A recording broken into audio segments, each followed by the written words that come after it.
durante a Copa do Mundo, chegou a ameaça para a família do jogador. Copa de 94? 94, chegou a ameaça para a família do jogador da 94. Nós fazíamos um treinamento mental que nós víamos a imagem dos campeões do mundo subindo a escada. E nós queríamos repetir isso. Vocês viam isso? E a gente mentalizava que a gente queria estar no lugar deles ali, né? Tudo nosso foi baseado em cima do Ayrton Senna. Como é que era o teu confronto com o Maradona? Tu foi colocado no quarto com ele para dar uma controlada no Romário ou foi estratégico isso ou não? Aí os caras hoje falam, mas vocês jogavam para Bebeto e para Romário. Meu, todo time joga pro atacante que faz gol, o cara que decide. Dá pra reproduzir o que tu falou aqui na hora que levantou a taça ou não? Eu falei, porra, a taça é nossa. Careca de saber Lengetes. Começamos muito bem com um ex-jogador que disputou a Copa de 90, 94, 98, dirigiu a seleção brasileira também numa Copa do Mundo de 2010. Estou falando do Dunga aqui. Dunga, tudo bem? Tudo bem, Léo. Tudo certo? Tudo certo. Dunga, tu sabe que a Copa de 94 foi a primeira que eu pude acompanhar, tinha 10 anos, e entendia de futebol, alguma coisinha, já sabia. E eu me lembro que a minha geração, agora eu não posso mais fazer isso, mas eu queria muito ter o cabelo do Dunga. Em 94, o cabelo espetado. Muitas crianças te abordavam na rua assim por causa do teu cabelo ou não? Porque era diferente, não tinha jogador com o teu cabelo. Não, era... Iniciou na eliminatória, né? Tinha um rapaz que era o cabeleireiro na seleção, falando, vamos ter que fazer um cabelo agressivo, vamos mudar um pouco a figura, né? E aí tinha o filme, que era muito parecido, e aí começou. Aí na rua as crianças vinham, onde é que eu tinha cortado? Aí eu tinha o Ney cabeleireiro em Porto Alegre, que começou a fazer o mesmo estilo, aí tava na fila de crianças lá pra cortar o cabelo. Eu me lembro, virou moda, eu tinha o cabelo mais fininho e eu passava gel, cortava assim pra ficar arrepiado. Hoje já não dá mais, né, Dunga? Agora... Não, já mudou. Bom, antes da gente começar esse papo aqui sobre abordar o Dunga como uma lenda da Copa, e realmente ele é, a Copa do Mundo já teve 21 edições. E a gente vai ter só 21 homens em todo o mundo que conseguiram levantar a taça da Copa, e um deles está aqui do nosso lado, aqui no Rio Grande do Sul, de Juí, mas hoje mora em Porto Alegre, né, Dunga? Mora em Porto Alegre. Bom, gente, só para dar um recado para vocês antes, lembrando o Laboratório do Pé, inclusive estamos aqui no estúdio do Laboratório do Pé, palmilhas computadorizadas para equilibrar a tua pisada, o teu caminhar, rumo ao Hexa da Copa do Mundo. Também arquiteto Anderson Alves, o nosso camisa 10, o gênio da arquitetura, quer reformar tua casa, teu apartamento, fala com ele. E também Ludwig, empresa de bom princípio, bolas artesanais. Novembro aí quer jogar um futebol, vai lá na Ludwig e compra a sua bola. E também Informatize Unidade em Sapiranga. Não precisa ficar careca de saber para aprender, para isso tem a Informatize para fazer os cursos. Dunga, antes de falar da Copa de 94, e muita gente fala, pô, o Dunga era um volante pegador, brucutu, como a gente fala no Rio Grande do Sul. Só que é totalmente diferente. O GE. Globo fez um levantamento que o Dunga foi o jogador que mais passes deu numa edição de Copa do Mundo. Em 94, quando teve a pandemia, a Globo exibiu o tape do jogo e muita gente viu ali que o Dunga era... Eu te achava meio camisa 10, porque tu distribuía muito jogo, lançava o Bebeto, o Jorginho, o Leonardo, o Branco, né? Distribuía muito jogo. Mas vamos falar antes um pouquinho, para chegar em 94, da Copa de 90. A era Dunga ficou taxada assim. Sofreste muito com isso, os meus colegas jornalistas não são fáceis, eu sei disso. Mas ficou marcado como a era Dunga, o futebol brasileiro, feio, marcador, e recebeu esse rótulo. Por que ganhou a cara do Dunga, assim? Tipo, a seleção joga estilo Dunga. O que era isso na tua avaliação, Dunga? Porque, no meu entender, uma parte da imprensa, ela, antes de começar, ela define o que vai acontecer. E se não acontece aquilo que ela quer, ela fica martelando o tempo todo, né? Então eles falaram que uma seleção ia ganhar, não ganhou. Aí quando chegou em 90, o Lazzaroni falou que era a era Dunga, onde o jogador teria que ter uma outra postura. Ele não falou que tinha que jogar como Dunga, ele falou que tinha que ter uma postura. Mas essa postura poderia ser do Zico, do Falcão, do Cerezo, de tantos outros jogadores que foram para a Europa, né? E que tiveram que ter uma outra postura perante a sociedade. O jogador não poderia ser mais aquele jogador que é o boleirão. Ele tinha que saber se vestir, tinha que saber conversar, tinha que saber ir na sociedade, fazer parte da sociedade. Então a era Dunga também, o estilo Dunga que ficou rotulado é uma posição de ser humano assim também. Exatamente. Não só de futebol marcador. Era mais do ser humano, do profissional, do que próprio do jogador dentro de campo. Entendi. E o Lazzaroni colocou isso, e aí o Brasil não ganhou, aí eles começaram a martelar, dizer que ela era Dunga, tudo. E é um negócio meio de contraste, né? Porque nós fomos eliminados, e eles mesmos falam, no melhor jogo do Brasil, contra a Argentina. Ontem a gente teve umas 10, 15 chances de gol. Tu colocou uma bola na trave. Também coloquei. O Branco, o Miller teve uma chance no final, o Careca com 30 segundos saiu na frente do gol. Mas é o futebol é resultado. Por isso que tem uma certa parte, né, que estuda muito, né? E tem a questão, eu falo de futebol. Entendi. Eu não posso falar de jornalista. Eu posso falar sobre jornalismo. E o jornalista esportivo, ele quer falar de futebol. Não, ele pode falar sobre futebol. Entendi. É diferente, porque ele não está dentro do campo, ele não sabe as situações, né? E aí, hoje em dia, os caras são saudáveis, ganhou melhor. Ganhou melhor no seguinte aspecto, tá? Ele tem que ser bom defensivamente e tem que ser bom ofensivamente. E aí, o que tu ouve os caras falar? Ah, mas eu não gosto desse jeito de jogar. O que tu gosta, o que gosta, não importa. Tu tem que comentar o que o treinador, Entendi. o que aquela equipe se propôs a fazer. Ela fez bem feito? Bem. Entendi. Para entender bem, para a pessoa entender bem, o Ancelotti foi campeão com vários times diferentes e com estilo diferente. Aí ganhou a Champions, os caras falaram, mas ganhou a Champions jogando por uma bola. Pô, parabéns, ele executou bem o trabalho dele, fez bem feito. Foi mais eficiente que todos os outros. Exato. Ah, meu caralho, mas eu não gosto, eu gosto mais do estilo do Barcelona. Não, cada um gosta do seu estilo, mas nós não estamos comentando o que eu gosto. Entendi. Nós estamos comentando o que tem na televisão. Tem uma coisa, eu vivi, óbvio, muito, né, no jogo, pós-jogo, coletivas, entrevistas, torcedores, vivendo de perto isso nesses 10 anos que eu tive na RBS. Tu falou uma coisa bem interessante que eu concordo. O torcedor, e às vezes o jornalista, ele vai com uma teoria na cabeça. E ele quer ver aquela teoria ser colocada em prática. Isso aí. E aí, se isso não acontece, ele faz uma crítica, muitas vezes construtiva, como tem que ser, mas às vezes pega no pé. Né? É bem por aí. É por aí. E isso atrapalha o trabalho do treinador. E como é que faz isso, Dunga? Aí já vou te perguntar como técnico, assim, para não invadir o ambiente dos jogadores, para não ser contaminado com essa crítica que não está sendo entendida, por exemplo. Eu acho que é difícil, né? Porque nós somos seres humanos e aí tu é influenciado. O cara fica falando o dia todo a mesma coisa, né? E as pessoas têm que ter muita consciência, convicção no que elas querem. Entendi. No que elas querem fazer dentro do campo. Agora, o torcedor não tem jeito de você controlar, a imprensa não tem jeito, né? Falando assim de 94, por incrível que pareça, quando a gente foi campeão, a gente não tinha tanto reconhecimento como a gente teve agora na pandemia. Porque as pessoas foram olhar o jogo, a reprise, e já não foram com ódio, não foram com sangue, e não foram já com uma ideia pronta já do jogo. Aí agora as pessoas se enquadram na bola, que a gente falasse, mas tu passou, tu fez, tu é o maior passador, tudo, mas tu pega os comentários 94 durante a Copa, e tu pega os comentários agora depois da pandemia, é totalmente diferente, e das mesmas pessoas. É que eu acho, lendo sobre, o Brasil vinha de 82 de um futebol bonito, que não deu resultado, o Brasil perdeu, né? A seleção lá do Falcão e tal.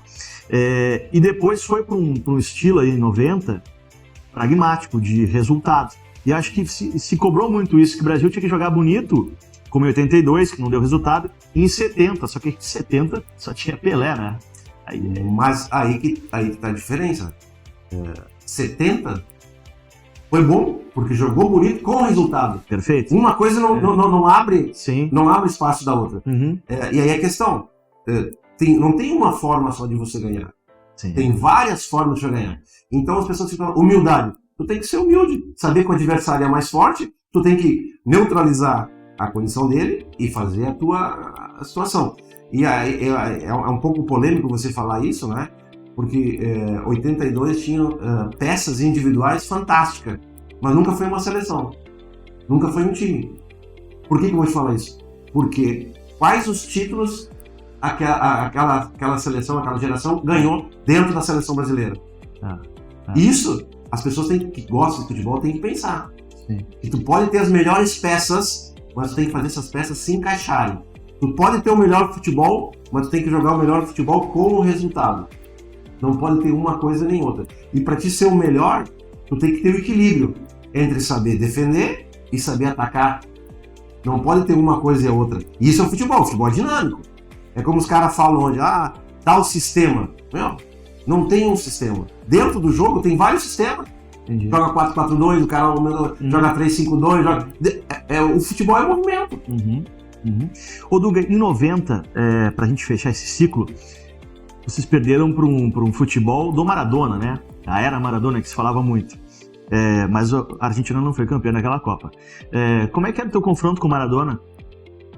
O confronto com o Maradona só tinha na seleção. Porque quando eu jogava na Europa, eu nunca fui um marcador. Eu sempre fui um organizador de time. Eu sempre era o número 8, o cara que pegava a bola do volante, que organizava o time, que lançamento. Que a Fiorentina, tu usou a camisa 10, não usou? Joguei um pouco tempo, né? Porque era o básico que tinha 10. Sim. Então eu jogava, tinha um volante marcador, eu como segundo homem organizador e o Baggio como mezzapunta, que era o 10 que encostava no centroavante, que já era quase um outro atacante. Jogava junto com um atacante na frente. Entendi. Então tu não tinha esse conflito com o Maradona no campo? Não, só durante a seleção. Sim. E de 90, as pessoas não lembram, eu era o único marcador do time. Porque o Brasil jogava com os dois laterais avançados, né? Jogava com os meias avançados, atacantes, tudo, então sobrecarregava um pouco. Isso me facilitou em 94, né? Que eu não iniciei jogando, mas tinha o Mauro Silva que fazia o meu papel de 90 e eu ficava mais livre para armar. Isso. Essa relação com o Baggio na Itália, vocês eram amigos? Assim, sim, eu morava numa casa, né? Que tinha 2 andares, eu morava na parte de cima, o Baggio morava na parte de baixo, né? Então a gente ia no restaurante sempre, um amigo dele tinha restaurante lá que tinha música italiana, então a gente tava sempre junto. Isso era que ano, a Fiorentina? Isso foi 88, 89. Porque quando tu vai pra Copa, tu tá na Alemanha, né? Tá no Stuttgart, né? Então tu já tinha essa relação com o Baggio que vai ser, né, pra quem não lembra, né, vai perder o pênalti lá em 94 contra a Itália. O Baggio tem até um documentário dele na Netflix, né, ele sofreu muitas lesões, o Baggio, né? Mas ele era bom jogador mesmo, assim, que tu era diferenciado? O Baggio era um jogador prodígio que estourou muito cedo, né, no Vicenza, se não me lembro, e aí teve uma lesão séria no joelho, e foi justamente quando eu cheguei na Fiorentina que ele estava em fase de recuperação. Estava terminando a recuperação dele, já tinha um ano anterior alguns jogos, mas foi no ano que eu cheguei na Fiorentina que ele estourou. E daí ele chegou na seleção, depois de um ano foi vendido para a Juventus. Esse estilo Dunga, que ficou marcado por uma derrota em 90, vai para 94.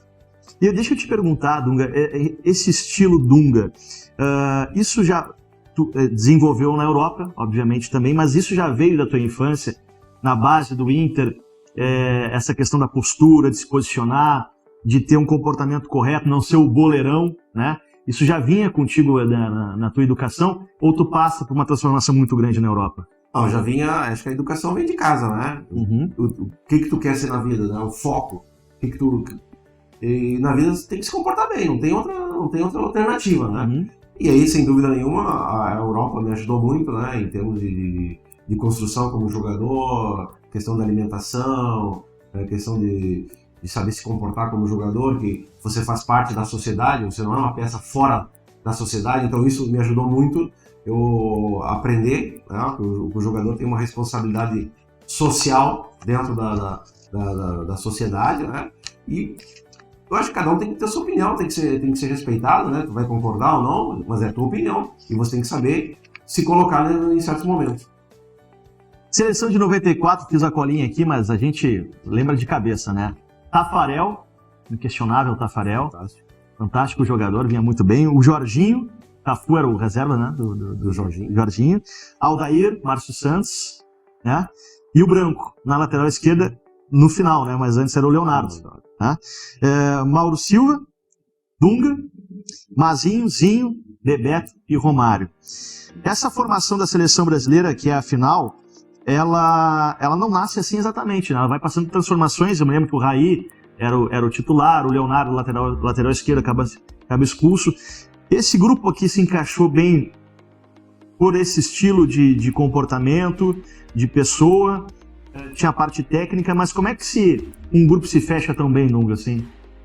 Quais são as afinidades que precisam? Tem uma palavra que se usa muito no futebol que é química. O relacionamento humano. As pessoas têm que se dar, têm que se conhecerem, né? Para ter essa transformação. Essa seleção ela começou na eliminatória, que eu não era titular, tá? Era outra dupla de zagueiro. Na Copa do Mundo eu já jogava, mas aí entrou os dois zagueiros entraram durante a Copa do Mundo. O Branco também entrou durante a Copa, o Mazinho também a zaga entrou. mudou, é verdade. Eu acho que quando um grupo tem um foco bem determinado, né? E cada um coloca o seu talento para o time, para a seleção, né? E saber o que se quer. E essa seleção era de personalidades muito forte. Nós tínhamos atritos, nós discutimos entre nós, mas para o objetivo final, o que nós queríamos. Então, nós chegávamos sempre num denominador comum. Cada um tinha sua opinião, mas na hora a gente falava muito mais alto o que nós queríamos. E um comando forte do Barreira, Mas que tipo de atrito, assim, de posicionamento? É normal, porque quando você começa a ganhar, cada um acha que pode ter alguma regalia, porque cada um acha que pode ter um outro comportamento. Não, o comportamento é todo mundo buscar o... Quem é que batia mais de frente contigo, em opinião, assim? Não, todo mundo tinha a liberdade, né? A gente... Teve um dia lá que nós cobramos do chefe de delegação. Ele chegava atrasado para os treinos e o ônibus tinha que sair, nós tínhamos que treinar de manhã e de tarde. Isso, tu atrasa de manhã, meia hora, tu atrasa meia hora no almoço, tu atrasa meia hora de recuperação, tu atrasa... E nós cobramos ele. Quer ir junto conosco? Vem. Se não, chega no horário. Se não quem era o chefe da delegação? Era o presidente do Palmeiras. Mustafa. Então, não tinha. Entendi. Nós tínhamos a nossa postura. Entendi. Porque falava mais alto, o objetivo maior e a maioria. Então, a maioria era muito consciente. Se alguém desgarrava, nós ia lá e puxava o cara. Isso aqui tem que fazer, ó. Isso aqui está programado. Entendi. Isso aqui que é o nosso objetivo. E aí as coisas andaram. Quem era o segundo capitão da seleção, assim, em termos de posicionamento, de voz? Em campo era tu, faixa de capitão. Eu sempre tive, independente de usar a faixa ou não, eu sempre tive esse posicionamento, porque a minha ideia é a seguinte: ninguém ganha sozinho. Cada um tem que contribuir com a sua parte. Sim. Tá? E para mim ganhar, tudo tem que andar bem. Eu não posso me lamentar depois que as coisas aconteceram. Eu tenho que me posicionar antes. As pessoas têm que saber a minha ideia antes do que eu penso. E o grupo tem que ser forte. O grupo tem que ser forte. Não adianta a individualidade ser forte. A lógica, a individualidade tem que ser forte, mas tem que jogar pro grupo. Quem é que mais falava depois de ti lá? Todo mundo falava. Todo mundo falava. A gente tinha um grupo dos Dino que no final da tarde, depois do jantar... Grupo do quê? Dos Dino, que eram os mais... Os dinossauros? Nós nos reuníamos e nós conversávamos. Quem era o grupo dos Dinos? O Branco era um desses, o Ricardo Rocha, Romário, eu, Mauro Silva. Eu tinha mais uns dois. A gente se reunia do que tinha acontecido durante o dia. Entendi. E o que nós tínhamos que melhorar, o que nós tínhamos que falar, o que nós tínhamos que dizer. Né? Então esse grupo estava sempre ali. Nós, não é que questionava, nós colocava a nossa ideia. Né? Tinha liberdade de falar com o Barreira, né? Com o professor Barreira, assim, o que você acha melhor? Tá? A gente sempre colocava nossas ideias. Porque essa seleção ela vai mudando, como tu falou, a zaga muda, ele muda a figura do Raí, né, que era o camisa 10, a seleção que vai pro banco, até começa contra a Rússia. Essas mudanças no time, o Parreira consultava vocês levavam alguma ideia para ele? Tinha essa liberdade ou não? O Parreira não dava liberdade e também nós sabíamos o limite. O limite. Tá. Nós falávamos muito sobre comportamento do grupo, né? As melhorias que nós podíamos fazer, de horário, né? Mas o Parreira, total comando sobre o time. E o que o Parreira conversava muito conosco era sobre forma de jogar na Europa, formas de treinamento. Tanto é que quem estava lá não prestou atenção no dia na véspera da final. Porque o Parreira veio conversar com nós como era na Europa. Eu falei, professor, na Itália é o seguinte, né? Na véspera do jogo, eu tenho a opção se eu quero treinar ou não. ou se eu quero 2 dias antes. Um dia eu tenho liberdade de escolher se eu quero treinar ou não. E na véspera, geralmente os caras na Itália fazem um treinamento de agilidade e de... mais de agilidade. Um dia antes do jogo? Um dia antes do jogo. Um dia do jogo. Eu escolho se eu quero ou não. E tanto é que na véspera ele deixou nós livres. E teve muitos que escolheram não fazer o 2 toques, não fazer nada, né? Entendi. Ficar reposando, porque já chegou na final, não tem mais o que fazer. Não vai ser o último dia que vai mudar o... Sim. Isso que eu, uma posição. Isso que eu não entendo, né, no futebol, que aqueles que discutem, que estudam, domingo o time tá mal fisicamente, na quarta o time tá bem fisicamente, porque no domingo perdeu, na quarta ganhou. Então quando tu chega numa final, um treino não vai fazer diferença. Tudo que tu tinha que fazer, tu já fez. Talvez o maior treino é tu pensar tudo que tu passou, tudo que tu fez e como joga o adversário. Como tu vai ganhar do adversário, qual o posicionamento, qual a forma como o adversário joga, o ponto fraco, o ponto forte, tudo isso tem que pensar. Naquela Copa, Dunga, eu acho que eu li isso, não sei se estou errado, mas quem ficava contigo no quarto era o Romário? Sim, exato. Como é que era o Romário no quarto? Ah, tranquilo, tem a forma dele, né, divertido, sempre ouvindo música, mas é que as pessoas não entendem, eles falam tudo que num grupo tem diversas pessoas, diversas mentalidades, só que quando o cara vai escrever e falar, ele não fala isso. Cara, só que nós queremos a mesma coisa, eu e o Romário queremos a mesma coisa, ganhar, vencer. Sim.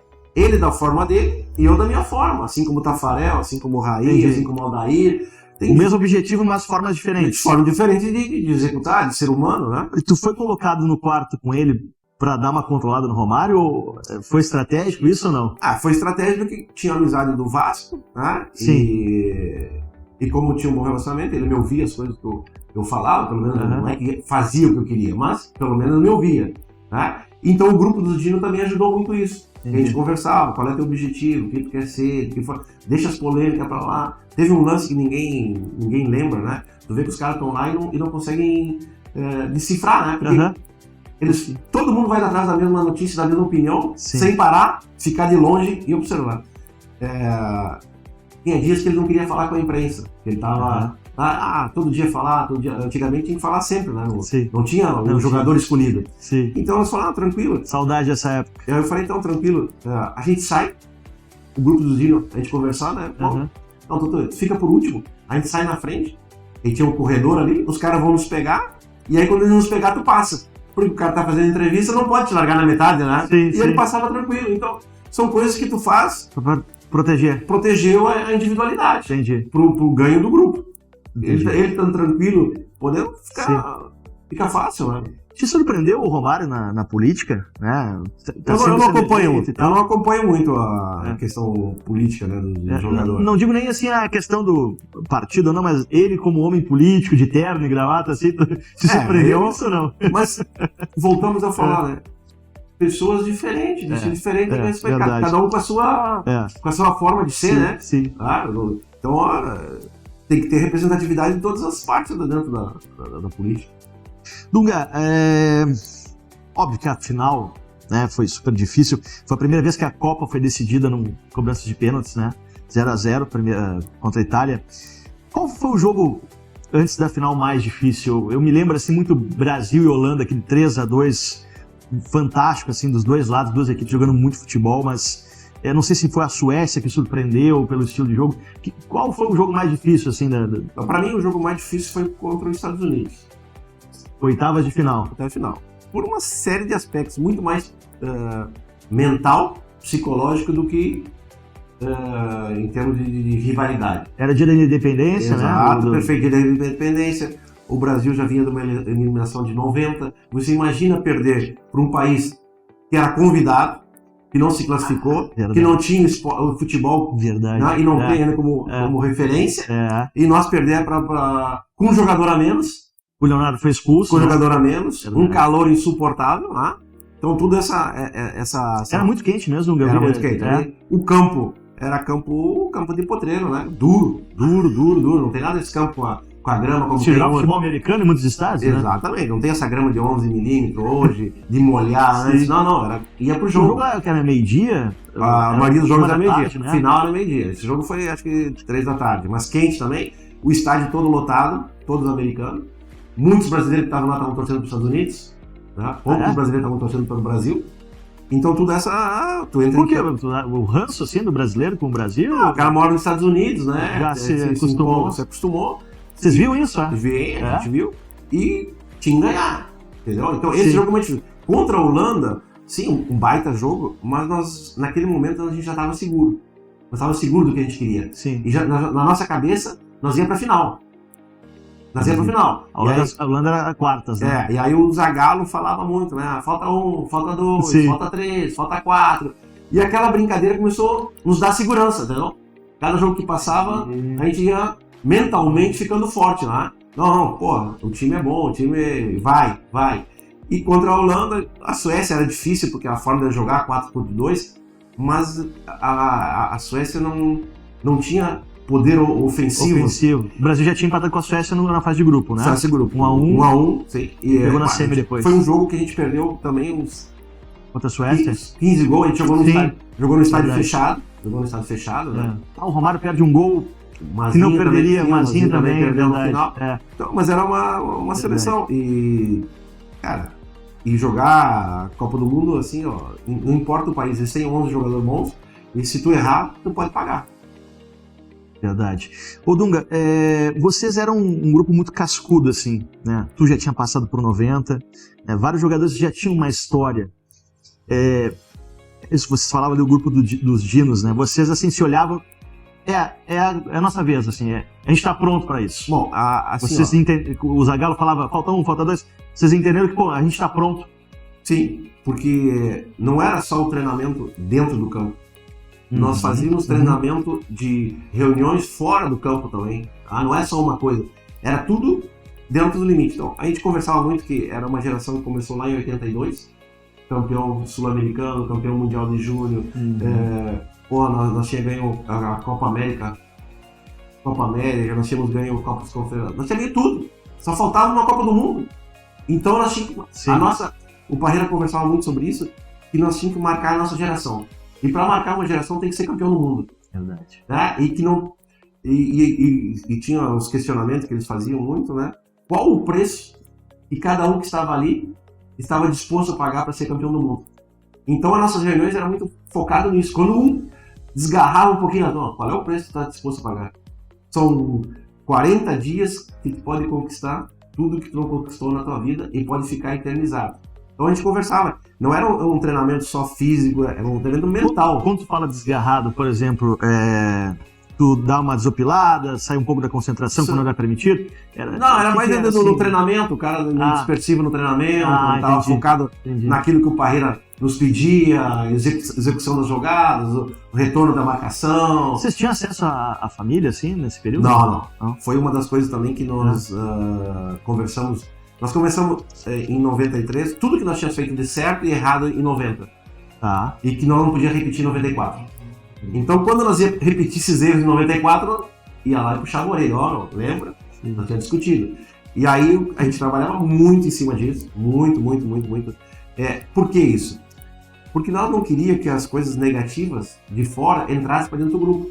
Como aquela geração sofreu muitas críticas, mesmo durante a Copa, até na véspera da final, até nos pênaltis, os caras nos criticaram. Então, não vai mudar. Essa crítica não vai mudar. Não vai mudar. Ela pode nos atrapalhar. Porque tu tá longe da família, tu tá representando o teu país, e os caras estão a 10 mil quilômetros e estão falando mal de ti, sem saber o que tá acontecendo. Então, os problemas, nós vamos resolver entre nós. Quem vai resolver, quem tem a solução, somos nós. Os dinos centralizavam isso aí. Nós vamos focar na solução do problema. Não vamos focar no problema, vamos focar na solução. Então isso, como não entrava coisa negativa, nós íamos pro treino sempre alegre. Nós íamos pro treino sempre. E as pessoas não lembram, nossos treinamentos eram muito fortes. Eu me lembro que a comissão técnica passou essa coisa do que nós queríamos, né? Qual é o preço que nós estávamos a pagar. Então, os treinamentos, tem uma ideia, antes de nós começar os coletivos, as partes táticas, nós fazíamos 20, 30 piques de área até a lateral lá, nós saía tonto. E aí depois, por quê? Eles fizeram nós entender que nós íamos jogar num calor insuportável e nós tínhamos que estar preparados para suportar esse calor. Que a nossa técnica ia fazer diferença, desde que nós estivéssemos preparados para fazer essas coisas. E todo dia, 10, 15 minutos, o Parreira trabalhava a parte tática, defensiva e ofensiva. Aí os caras hoje falam, mas vocês jogavam para Bebeto e para Romário. Meu, todo time joga pro atacante que faz gol, o cara que decide. Foi lá em 70, foi lá em 82, foi em 90. Cara, isso é o beabá. Então nós tínhamos jogadas trabalhadas, né? E eu acho que uma coisa assim que hoje o cara fala do futebol moderno, passa entre linhas, quebra de linhas, Pô, pega 94. Era treinado isso com o Parreira. Aí eu vou fazer uma... Muda o termo, né? Aí eu vou falar outra coisa. Quais as vezes que Jorginho, Branco, atrasavam a bola? Quais as vezes que eu e o Mauro Silva... Não, era objetivo. Era objetivo. E tinha movimentação, que é a quebra de linha, passa entre linhas, que o Mazinho e o Zinho vinham por trás dos volantes, nós fazia, que os caras falam hoje, deixar o time adversário com espaço. O Romário puxava, o Bebeto vinha, eles faziam as trocas. E isso tudo era treinado. Tá? Eu me lembro que na prorrogação, faltando 5 minutos para terminar a prorrogação, nós estávamos marcando sob pressão do adversário. Tá? Então tinha uma sincronização que todo mundo sabia. Quem era o preparador físico em 94? Era o de São Paulo, Moraci. Ah, sim. E tudo era treinado, sabe? A primeira bola, quando roubava, já tinha que sair nos atacantes, nos meia. Era tudo. Isso vai ao encontro daquele dado que eu dei logo no início da entrevista. O GE. Globo fez um levantamento que diz o seguinte: os 10 jogadores que mais fizeram passes em todas as Copas. Ou seja, estava participando das jogadas passando. Dunga é o número 1. Volante, número 1 que mais deu passes numa Copa do Mundo. Depois vem o Xavi, né? Olha a companhia. Xavi, tem o Toni Kroos, o Pirlo, Franz Beckenbauer. Então, quer dizer... Esse é um estudo da FIFA? Uhum. Que eu fui o primeiro em 94 e em 98 eu fui o quarto. Dos maiores passadores de todas as Copas. E isso aí, o número 1 que tu foi 692 passes na Copa de... Pra frente, né? Pra frente, exatamente. Pra frente, lançamento. E outra coisa que as pessoas, né, falam. Como volante, eu era o volante que mais gols tinha feito na seleção brasileira. Aí, em 2014, o Paulinho ultrapassou. Mas eu era o volante que mais fazia gol. Então, às vezes, as pessoas falam e ficam colocando uma marca sem ter os dados, as informações. É verdade. O Dunga, Brasil e Itália final. Tu vai cobrar o pênalti antes do Baggio, a quarta cobrança ali. Como é que se definiu a cobrança de pênaltis? A cobrança é pelos treinamentos. Pelo treinamento e confiança. Tá? Uhum. Às vezes, assim, é bom falar, tem gente que está preparada, mas não se sente preparada. Ela está preparada uma parte só. Entendi. Parte técnica e física, mas a mental não. Porque bater o pênalti na Copa do Mundo, no futebol se brinca, né? Quem tem que bater é o presidente, tanta a responsabilidade. Cara, se tu erra ali... então, massacrado. Já era massacrado, não entrava no Brasil. Se tu erra é porque tu foi o último antes do Baggio, né, que vai perder. E durante a Copa do Mundo, chegou a ameaça para a família do jogador. Copa de 94? 94, chegou a ameaça para a família do jogador da 94. E chegava. Ameaça, carta, ligação? Telefone, ligação, chegava esse tipo de coisa. Mas que tipo de ameaça? Assim? Se não ganhar, não entra no Brasil. Não volta pro Brasil, isso direto. Isso na final ou antes? Durante a Copa. Na final mais ainda, né? E, cara... Pra vocês ou pra família? Pra família, chegava pra família no Brasil. Então, telefonava na casa da família. Então os caras são malucos. Tu passou por... A tua família recebeu alguma ligação? Todo mundo recebeu. Mas assim, 90 minutos, prorrogação, calor insuportável, ao meio-dia. Então, os caras definem teses. Aquela geração, ela começou com uma questão, né, física, técnica, preparação. Naquela geração começou a se introduzir o suplemento alimentar. Então, todo mundo fez a sua parte para que dentro do campo a gente rendesse da melhor maneira possível. A gente começou a fazer uns testes na aeronáutica no Rio de Janeiro antes da Copa do Mundo, né? Sobre o esforço sobre o esforço, qual é o teu controle emocional para controlar a bola lá, então... Isso era inovador, né? Isso era tudo inovador naquela época. O Brasil, as ideias da Europa... Os fisioterapeutas, nós começamos com esse trabalho de fisioterapeuta, né? Então, as pessoas têm que ver que no Brasil tem muita coisa boa, muita inovação. Nós, com o mínimo, nós conseguimos tirar o máximo. Entendi. Os outros precisam o máximo para tirar o normal, que nós tiramos com o mínimo. Entendi. Então, a fisioterapia foi introduzido, já tinha feito lá em 70, né, parte dentária, foi feito novamente. Nossa, hoje muitos jogadores cuidam dos dentes, né? Logo com placa, tudo, pro equilíbrio, né? Tudo foi trabalhado. E aí, jogar o meio-dia, E hoje também muito utilizam palmilhas para jogar, como o laboratório do pé. Vários atletas usam palmilhas. A chuteira é feita de acordo com o formato do pé do jogador. Exatamente. Aqui a palmilha encaixa direitinho na chuteira. Aqui. O Marcelo Groy curou fascite plantar com a palmilha. As lesões realmente vêm pela repetição do mesmo exercício. Isso. E se tu pisa mal, se não tem o equilíbrio, a musculatura, tudo, isso vai chega um momento que estoura. A gente foi para um lado da conversa, da preparação, as cobranças de pênalti. É verdade que o Romário não queria cobrar? Não, o Romário queria. Queria cobrar todo mundo. Até teve agora, eu brinquei com meus amigos aí que fizeram um podcast, e eles falam, eu queria bater e não bati. Eu falei, engraçado, todos aqueles que não queriam bateram, aqueles que queriam não bateram. Eu não sei, eu li que tinha não sei se ele não queria, mas o Romário tava meio encolhido, assim. Não, ele falou que ele queria bater. A gente treinava muito. O pênalti dele vai na trave, né? Bate na trave e entra. Mas aí que tá, né, meu? A preparação foi em todos os detalhes. A gente treinava todos os dias pênalti. É que as pessoas foram ver que a gente batia pênalti na última semana.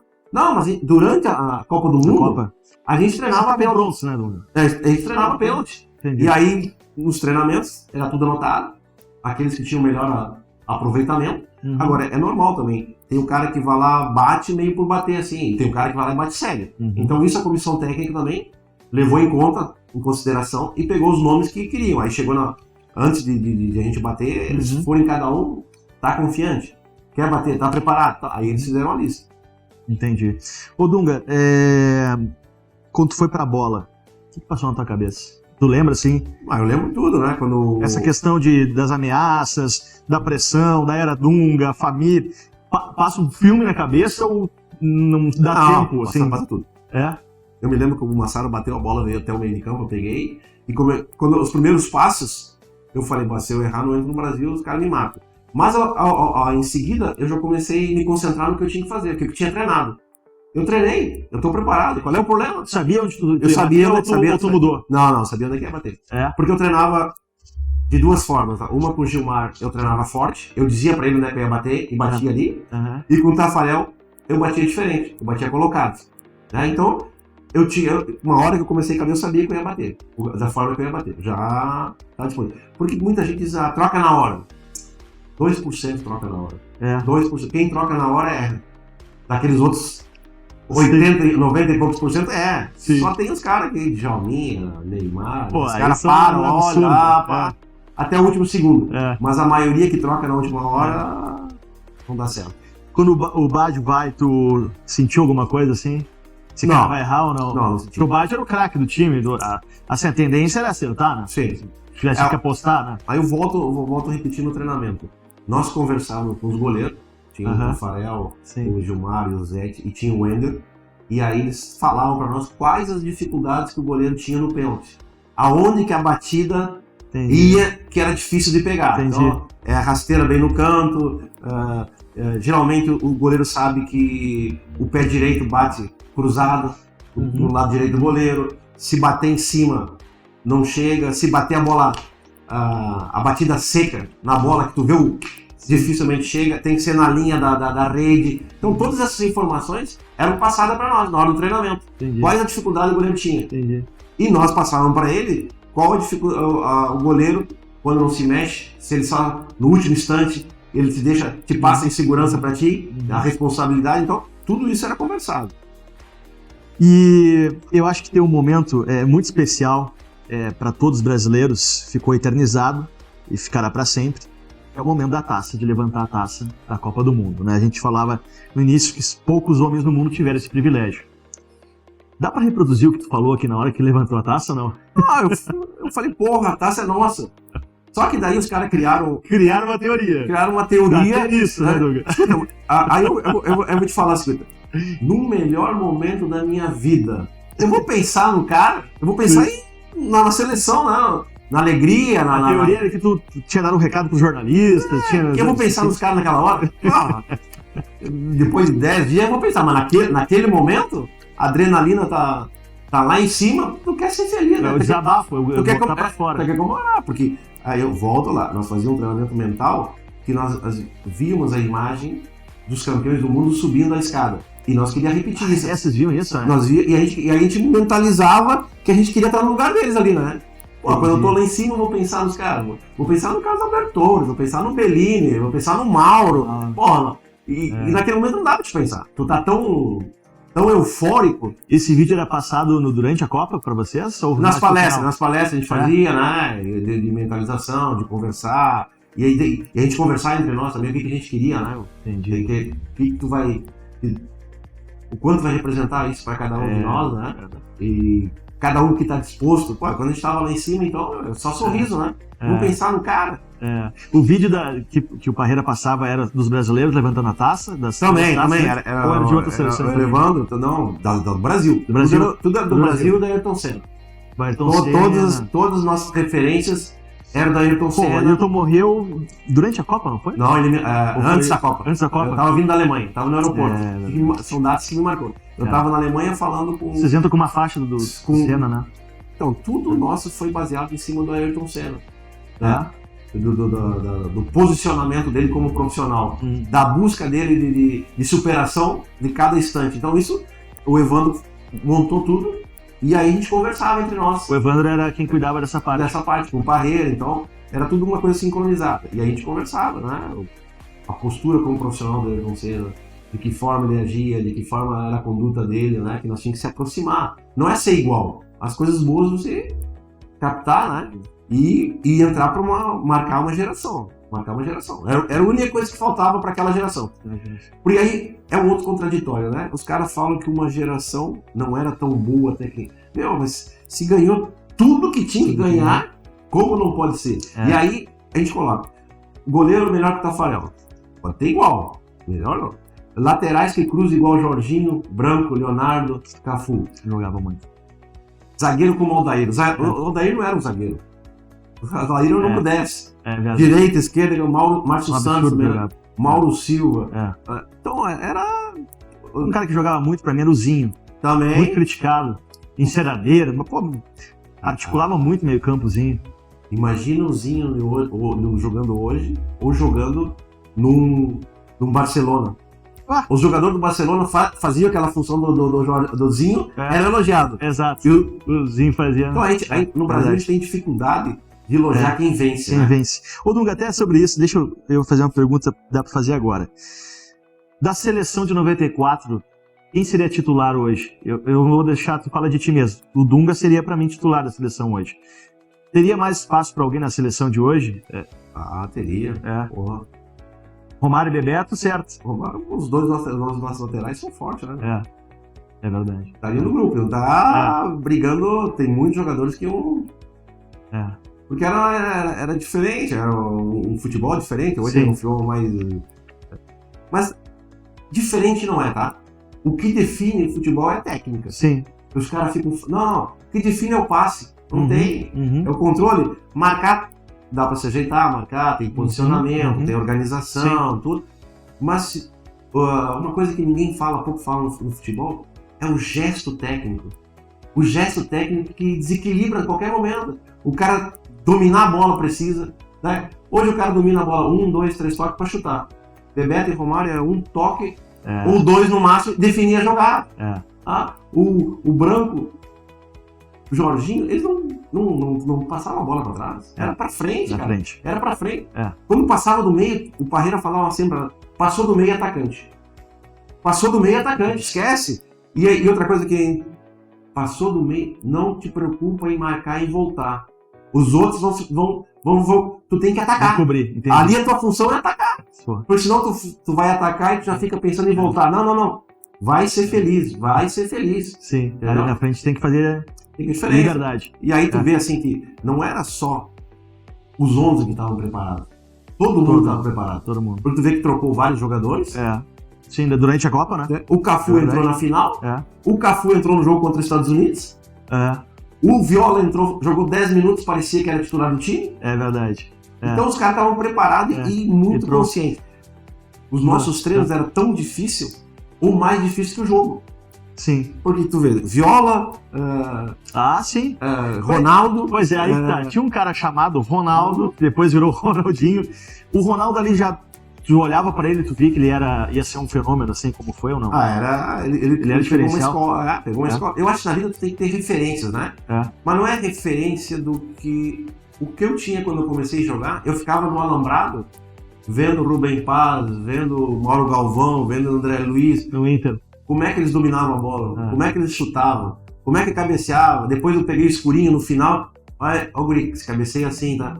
Então tem que ter essa referência, tu olhar como é o gesto técnico, não é que tu vai jogar igual. Entendi. Posicionamento de Falcão, de Cerezo, ou Zico, né? Se tu não tem isso, fica difícil. Sim. Então hoje os clubes afastaram isso. Tu tem que ter. Então tu conseguindo o gesto técnico, Verdade. Quando nós treinávamos, a gente tinha que estar atento, né?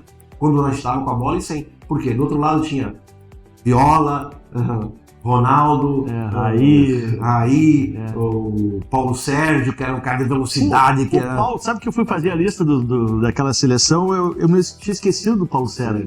Realmente, o Paulo Sérgio, acho que era do Palmeiras, não era? O Paulo Sérgio era na Alemanha. Estava na Alemanha, olha aqui os convocados, Tafarel, Gilmar e Zete, os goleiros, zagueiros Aldair, Márcio Santos, Ricardo Rocha e Ronaldão também, né? Laterais esquerdos, Branco e Leonardo, laterais direitos, o Jorginho e o Cafu, meio-campistas, Zinho e Raí, né? O meio-campistas meia, né? Volante eu passei, volante? Passou. Mauro Silva, Mazinho e Dunga. E os atacantes Bebeto, Romário, Miller, Paulo Sérgio, tava no Bayer Leverkusen. Ronaldo, que era do Cruzeiro, o Ronaldinho, e o Viola do Corinthians. Em cima do que tu tá falando, hoje eu vejo os caras falar que o futebol moderno, que os estrangeiros trouxeram coisas novas. Eu vi muito falar o lateral armador por dentro. Pô, mas Jorginho, o Branco já fazia isso. Tanto é que a falta contra a Holanda, o Branco estava por dentro. O Branco tá por dentro, ele vai vindo por dentro. Então, verdade. O que define o plano não é o sistema de jogar, é a qualidade do jogador. Sim. Tem lateral que não vai poder jogar por dentro. Sim. E tem lateral que vai poder jogar. Sim. Depende da característica, da qualidade, do gesto técnico dele que vai dar o a mais. O Aldair lançou contra a Holanda 60, 70 metros. Mas é a qualidade do jogador. É o gesto técnico do jogador. Lançamento, isso é o gol do Bebeto? Isso é o gol do Bebeto. O Romário se finge de morto e o Bebeto entra e... Então é o gesto técnico. O Aldair jogava muito, né? Verdade. É o gesto técnico que se fala pouco. Hoje se fala muito no futebol, de sistema, mas a gente não fala quando o cara chegou na linha de fundo que ele errou o cruzamento. A gente não fala que ele dominou a bola pro lado errado. Vamos dominar pro lado certo. O gesto técnico hoje falta demais, assim. O beabá, tu vai dar um passe, tu vê que às vezes o jogador se esforça um monte para dar um passe simples. Né? Eu vou te dar um outro dado, assim. O Parreira nos passava muito, né? Que o Parreira estudava muito. Fala, nós não podemos errar o passe curto. O longo a gente pode errar. Porque o longo... Tu tá sujeito a isso, claro. Lançamento. Não, mas o mais do que isso, se eu errar o longo, eu tenho como recuperar, porque tá todo o meu time aqui. Dá tempo. Se eu errar lateral, vai ficar eu e tu e mais 4 fora, e os caras vão dar o contra-ataque. Então o curto tem que ser preciso. E como erra um passe curto hoje em dia, né? O cara tá aqui, o cara não consegue dar um passe. Então por isso mesmo. Então tudo foi trabalhado, tudo foi estudado, tudo foi pra dar certo. Vai dar certo ou não? Mas as ideias foram bem colocadas. Dunga, 94 é o nosso tema, mas eu quero passar rapidinho por 98. Final Brasil e França, Brasil perde para a França 3-0. Tem aquele do rolo do Ronaldo, teve a convulsão e tal. Se falou que o Brasil perdeu porque tinha o esquema Nike e tal. Na minha opinião, a França foi melhor que o Brasil. É isso ou não foi injusto, né? Não. A França foi melhor. Eu acho que tem que ser coerente. Porque o brasileiro tem muito disso, ninguém é melhor que a gente. É que o que No aconteceu, futebol, tá? né? Volta lá no início da entrevista, né? Quando a imprensa vende uma ideia, Entendi. A tem teoria. a teoria tem que ser. Entendi. A teoria na prática é outra coisa, tá? Entendi. A teoria na prática é diferente. E aí, o que aconteceu? Nós jogamos contra a Holanda, um jogo emocional, 98 emocional, Apenas. lá em cima. E aí já se vendeu que o Brasil era campeão. Ninguém ganha na véspera. Entendi. E a França, a geração da França era muito boa. Uhum. E tu vê quando são feitas as coisas certas, o mundo joga a teu favor. O Zidane nunca foi um cabeceador. Ele que batia o escanteio. Pode pegar todos os jogos da Copa. E naquele jogo do Brasil ele fez 2 gols de cabeça. Mas é que os caras tinham... Cara, eles fizeram tudo certo. Tudo certo. Tava no país deles, Tava né? no país dele, a tudo isso. torcida. É. E, inclusive eu falava muito com o jogador, todo mundo, uma boa parte queria a França, né? Eu falei, não, vamos pegar a Sérvia. Os caras vão estar felizes da vida, Sim. jogar lá na final, na Copa do Mundo. Os franceses vão ser nosso favor. Sim. E aí aconteceu o fato com o Ronaldo, deu uma desequilibrada emocional, porque não emocional no aspecto de convívio. É que, como eu falei antes, quando tu chega na semana da final, tu não pensa mais em nada, só pensa na final. Uhum. E tu não pode chegar na véspera, tirar teu foco do jogo. Entendi. E aí quando aconteceu o fato, tirou o foco do jogo. Até nós entrar no jogo, foi difícil. Foi difícil. E difícil pelo entrar no foco, Sim. e difícil porque era uma baita seleção. E tu achou certo o Ronaldo jogar aquele jogo, depois da convulsão que ele teve? ou Eu não? acho assim, ó, não é questão, a reformular um pouco a pergunta, não é questão de certo ou errado. A questão é a seguinte, o melhor do mundo, tu quer que jogue ao teu lado ou não? Quero. Quero. É. Eu não tenho discernimento médico de saber o que acontecido vai prejudicar ou não. Sim. Eu tomo a decisão pelo meu lado esportivo. Pelo meu lado Sim. de jogador, de time. O melhor do mundo, eu quero. Entendi. Eu quero.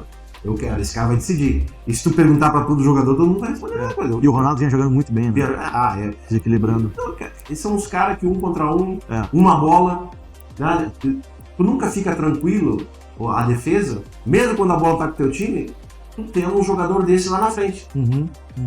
Essa é assim que os caras não conseguem, algumas vezes, ter essa análise, né? E uma bola longa, tu tendo um cara desse, o cara pegou, deu, acabou. Acabou. O cara tem facilidade de passar, definir. É. Por isso que tu tem que jogar com os atacantes. Sim. Porque uma bola... É. Até tem uma brincadeira com o Romário que ele fala, joga em mim. Eu falei, pô, meu, se tu tá no meio de 4, 5, eu errar, os caras vão dizer que eu não sei passar, não sei o que. Não adianta, quem vai decidir sou eu. O Romário vai lá, mas... Quem vai decidir sou eu, então. E foi mais ou menos, foi na véspera do jogo contra Camarões, né? É. E falou, não, joga. E ele fez gol. Quem vai gol, então joga. E era uma coisa também que o Parreira trabalhava, de a gente pegar sempre, buscar os atacantes o mais rápido possível. Por que isso? Porque se nós ficar tocando a bola, dá tempo do outro time recuperar. É importante, tem vários gols na Copa que saem assim, o gol do Bebeto contra a Holanda, o Romário contra Camarões, são lançamentos que pega a defesa desarmada. Porque é o melhor momento de você contra-atacar. Mas isso a gente treinava. Elas faziam 4-2, né? E aí o balanço do time, com o Parreira, e a gente roubar a bola e buscar já o Romário e o Bebeto, e depois nós botávamos os 4 e os 2 na frente. Que a primeira coisa é a gente pegar, levantar a cabeça. Isso era impressionante, era sempre uma tentativa de ir pra frente. Sério, pode pegar. E as viradas de jogo. Porque, cara, não tem nada de novo. Se tu pegar o futebol brasileiro, com o Velho Abílio, ou com o Paulo Lumumba, com o Zagallo, em 70 e 58, o que era o Brasil? O Brasil é um time, o futebol brasileiro é um falso lento. O que eu quero dizer um falso lento? Que nós tinha a triangulação curta, de um lado, e a virada rápida do outro lado para ficar 1 contra 1. Nós criávamos nossos espaços. O futebol brasileiro criava nosso espaço. Perfeito. Hoje, para uma bola chegar daqui até o outro lado, tem 20 toques. Dá tempo do outro time se posicionar. Então nós jogávamos em Carlos Alberto, o zagueiro, bola invertida para os atacantes. Entendi. O falso lento, verdade. Falso lento. E outra coisa assim que as pessoas analisam o futebol, os europeus jogam no mesmo ritmo. Se tu quebra esse ritmo, tu quebra a concentração. É mais ou menos como o boxe. Se o cara tá me atacando, eu tô preparado. Sim. Se o cara recua, eu dou uma relaxada. E aí é o momento de tu contra-atacar. Entendi. Excelente observação. Dunga, esse aqui é um quadro, uma série de entrevistas chamada Careca de Saber, por causa dessa careca brilhosa aqui, Careca de Saber Legends, né? Pegando a moda do álbum de figurinhas, de transformar jogadores em lendas. Então aqui a gente está transformando com todo o mérito possível o Dunga em uma lenda da Copa do Mundo, capitão do Tetra. Antes da gente colar tua figurinha aqui no álbum que a gente preparou, eu quero te perguntar de uma outra vitória tua, que tu é capitão dessa seleção também, que é a Seleção do Bem, né? É um trabalho social que tu faz, que faz a diferença na vida de milhares de pessoas. Eu já tive a oportunidade de acompanhar o Dunga em uma ação durante uma madrugada em Porto Alegre, dia de muito frio, o Dunga, capitão do Tetra, né, na sua humildade, né, levando cobertor, comida, água para as pessoas necessitadas nas ruas. Dunga, tu tinha tudo para estar na tua casa, no teu conforto, né? Mas não, tu tá ali ajudando. Como é que surge a Seleção do Bem e o que te faz sair de casa? Antes tu estava falando aqui, estava viajando para o Paraná e outros estados para ajudar as pessoas também. O que te provoca a fazer tudo isso? Bom, primeiro a gente vive em comunidade. Eu aprendi muito na Europa sobre esse aspecto e eu falo muito nas minhas palestras justamente isso. O mundo, o futebol, me deu muito mais do que eu esperava. Seria injusto eu ficar numa redoma em casa, vendo as coisas acontecerem e não fazer nada.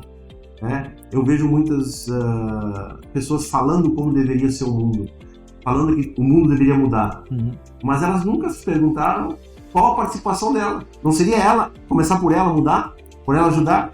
Então é uma forma de eu retribuir à sociedade tudo que a sociedade me deu, tá? Legal. As pessoas que torceram para mim, mesmo que me criticaram, mas é uma forma de eu fazer a diferença na vida das pessoas, porque o propósito nosso, não adianta eu acumular as coisas, eu ganhar, eu ter a parte financeira, mas a nossa maior missão é transformar a vida das outras pessoas, né? A gente não vive só, a gente vive em comunidade, a gente vive com as pessoas, né? Mesmo durante a pandemia, eu sabia dos riscos que a gente corria de estar na rua, mas eu pergunto, só eu estou correndo risco? E o cara do posto de gasolina? E o cara do supermercado? E os enfermeiros? E os médicos, eles não correram também? Cada um tem uma parcial, né, de correr risco, de responsabilidade social, porque é muito fácil eu ouvir as pessoas falar, não, fica em casa. Tá bom, fica em casa. Tem salário? Tem. Tu tem internet? Tem. Tu tem computador? Tem. E quem não tem? E o autônomo? E a gente, quando tu fosse junto com nós, a gente presenciou uma parte dos moradores de rua. Mas, durante a pandemia, a gente começou a conversar, nós não queríamos que pais de famílias autônomos se transformassem em morador de rua. Entendi. Porque ele não ia pagar aluguel, ele não ia pagar luz, ele não ia pagar água. Então, é uma forma de a gente contribuir com a sociedade. Tá? As pessoas podem não concordar com as minhas ideias, não podem concordar com o que eu falo, tudo, mas elas têm que ter uma coisa, tem que ter responsabilidade social. Não adianta só falar. Exato. Só na comodidade, no assento de casa, criticar o que tem. Eu tenho que fazer a minha parte. Sim. E isso foi uma construção minha, né? Sim. Da minha infância como jogador, na Europa. Tá? Teve um lance que eu comecei a trabalhar socialmente na Fiorentina, que eles me levaram no hospital onde tinha os jovens paraplégicos. E os torcedores que me levaram, quando eu entrei na porta, que abriu a porta, eles tudo correndo e me deixaram sozinho. E aí, quando eu entrei, eu vi as pessoas, né, tetraplégicos, paraplégicos, só com um espelho na frente, e aí deu aquela bola engasgou, eu não sabia o que falar. Tava sozinho? Tava sozinho, os caras tudo correndo. Correram do desafio. E aí, como eu sou estrangeiro, as minhas primeiras palavras, que é normal, tchau, como está? Como é que eu vou falar para um cara, tchau, como está naquela situação, né? Sim. Aí eu engasguei. Aí eles olharam pelo espelho e viram que era eu. Aí, Carlos, tchau, como vai? Na Fiorentina. Aí eu entrei e comecei a falar de futebol. Daquele momento ali, eu entendi que o jogador de futebol tem uma grande responsabilidade social. E a responsabilidade social é diferente das pessoas quererem que o jogador seja exemplo perfeito em tudo. Porque as pessoas acham que o jogador tem que ser perfeito. Não. Sair da favela, não tive estudo, não sei o que. Lógico que eu tenho que me comportar, Mas como o futebol tem uma grande aceitação pro público, tu é uma referência e que tu tem que fazer a tua parte. Tá? Que tu pode juntar as pessoas virem, aí eu vim pro Brasil, aí trouxe o D'Alessandro, trouxe o Edenilson, o Rafinha, o Tafarel veio, um monte de ex-jogadores viram, entenderam a responsabilidade que tem o futebol, o jogador de futebol perante a sociedade. Eu acho, Dunga, que exatamente isso, o jogador tem esse papel. Muitas vezes, né, o menino ou a menina não tem a figura do pai, né, e acaba tendo no jogador de futebol o exemplo de ser humano, né, que é o exemplo mais próximo. Eu tenho o Superman, o Batman, né, que são super-heróis, mas o exemplo, né, de ser humano vivo ali que está na tua frente mais próximo é o jogador de futebol, o herói, né, que faz coisas diferentes no campo, que levanta a taça de campeão do mundo. Então eu entendo o jogador de futebol como um herói. Só que muitas vezes o jogador não tem esse entendimento, né? Que tu teve, por exemplo, e essa é até a minha crítica, assim, às vezes o jogador vai para uma entrevista coletiva e ele fala aquilo que o assessor do assessor mandou falar. Ele não se posiciona às vezes, ou não sai da bolha dele para ajudar, na zona de conforto, né? Então acho que isso às vezes falta, assim, pros atletas. E acho que uma das maiores diferenças do atleta, e mais do ser humano, né? Que em muitos locais que a gente vai, nas vilas, tudo, as crianças olham e falam, não, tu não é o Dunga. Eu falei, não, eu sou o Dunga. Não, tu não é. Eu vivi isso contigo aquela madrugada. Tinha um senhor, não, mas tu não é o Dunga. Como é que o Dunga tá aqui?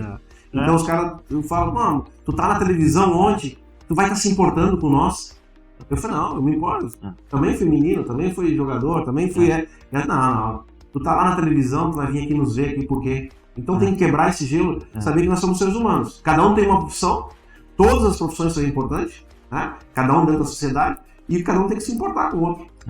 Seleção do Bem tem Instagram, né, Dunga? Se o pessoal quiser doar mantimentos, alguma verba para atender o serviço, vocês fazem, mostram, né? Eu acompanho o trabalho de vocês estão, acho que todos os dias, né? Todos os dias. Vão lá na Ceasa, né? Ceasa, uma vez por mês. Uma vez por mês, pegar os alimentos e é impressionante como realmente a Seleção do Bem tá na rua fazendo as coisas. Então, se você tem vontade de ajudar e não sabe como, entra lá no Instagram da Seleção do Bem, depois eu coloco no meu Instagram também, vale muito a pena. O Dunga é lenda da Copa, por ter sido capitão do Tetra e também por esse trabalho, sem dúvida alguma. Então, Dunga, vou te convidar, eu não sei se tu colecionava figurinha. Sim. Não tinha dinheiro lá, naquela tinha nada. A gente fez o álbum aqui, ó, da Copa do Mundo, né, do Catar. Tá na moda agora o álbum de figurinhas, tem as Legends, né? Então a gente fez a Legend do Dunga.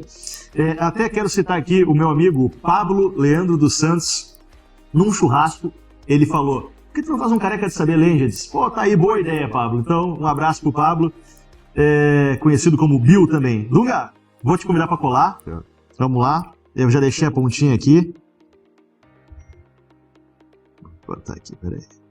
Tem os dedos grossos também, é difícil, mas deixei na ponta aqui, ó. Aí, ó. Cola aí. Qualquer lugar ou... Pô, pode colar aqui, ó. Aí, aí. Esse é o primeiro aí.